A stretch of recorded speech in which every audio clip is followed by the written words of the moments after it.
The hallway was long and narrow, lined with mirrors that faced each other like silent witnesses. Every morning she passed through it on her way to the kitchen. The first mirror showed her face as it was, pale and tired, the color of milk left too long in the sun. The second caught her side profile, softer, almost kind. The third, near the window, stretched her tall and thin, as if lifting her above herself. She used to like those mirrors. They had come with the apartment, old frames carved with floral shapes, gold peeling in thin flakes that shimmered in the dust. Her husband said they made the place look rich. She hadn't argued. In those first years she moved quietly through that hallway like a shadow, learning to live among reflections. Each morning she'd pause, touch her hair, smooth her dress, and tell herself she still looked fine. Then she'd walk into the kitchen, where the day began to swallow her. The hallway was the only place that felt like hers. The mirrors watched but never spoke, and that silence was safer than any words spoken at the table. As years passed, she stopped really looking. She'd glance away, moving quickly. Her reflection had started to change, the skin softening below her chin, the dullness in her eyes, her shoulders bending inward. Worse than that was a distance she couldn't name, as if the reflection were slowly stepping away from her, inch by inch. The house echoed her decline, cracked ceiling, paint fading to bone, the smell of oil and smoke. Her husband's slippers scraped across the floor each night as he passed the hallway without glancing once at the mirrors. Every Friday she cleaned them. Vinegar for the glass, a small brush for the frames. It was a ritual that gave shape to her hours. The mirrors were her audience, silent, loyal. When she finished, she'd force a small smile, the same one she'd worn for years. Then one morning, the first mirror refused to show her. It wasn't blank. It showed the hallway, the table, the bowl, but not her. She blinked, rubbed the glass, thought perhaps the light was wrong. The second mirror still held her reflection, though faintly. The third was fine. She said nothing. The next day, the second mirror too went empty. Only the third remained faithful, though her face there looked thinner, drained. Mirrors play tricks, she told herself. On the third day, all of them went blank. She stood there a long time, her hands cold. The hallway was full of her, yet she wasn't there. The air felt thick, alive.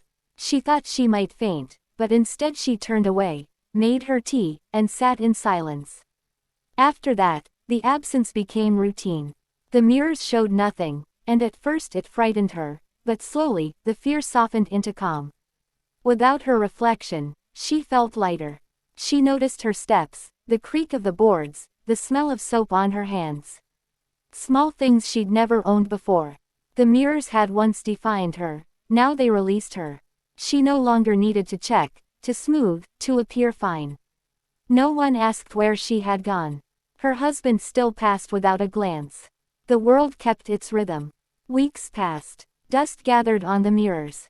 She stopped cleaning. The glass dulled, then darkened, until the hallway itself seemed to deepen, a tunnel leading somewhere beyond the apartment. One afternoon, she sat by the window watching the street below, children running, a woman selling flowers near the gate. She realized she hadn't stepped outside in months. The thought didn't frighten her. It simply felt unnecessary, like a word repeated too often. The next morning she packed quietly, a few clothes, a photograph, some coins. She walked through the hallway one last time. The mirrors were silent, black with dust, reflecting only light and shadow. She paused at the third one, touched its edge gently. "Thank you," she whispered, not to the mirror, but to herself. Then she walked out. No one stopped her. No one noticed she was gone until evening, when the house fell strangely quiet. Her husband called her name twice, then sat down to eat alone. Days later, a neighbor said she saw her at the train station, standing near the ticket counter with a small bag. The woman looked calm, as if waiting for someone. But when the trains came and went, she never boarded. She simply walked to the far end of the platform and vanished into the crowd. Back in the apartment, the mirrors began to change again. Slowly, faintly, a new reflection appeared, not hers, but the hallway itself, brighter and clean. The gold frames caught light again. The dust lifted, and if someone stood there very still, Between those facing mirrors, they might see her for a moment, a pale shape moving lightly, not trapped, not afraid, just walking forward into herself. She couldn't sleep. The silence pressed on her. Her husband snored softly in the next room. She rose, barefoot, and walked to the hallway. The air was colder. The mirrors loomed on both sides, dull and waiting. She stood between them, staring at the empty glass. For a moment she thought she saw movement, a shadow gliding across the surface. She leaned closer. The hallway stretched behind her, endless copies repeating into dimness. But where her body should have been, there was only a shimmer, like heat rising from stone. She reached out. The glass felt warm, almost pulsing. A thought came to her, slow and clear. Maybe she hadn't disappeared. Maybe she had stepped out of sight, moved somewhere she could finally exist without being watched or corrected.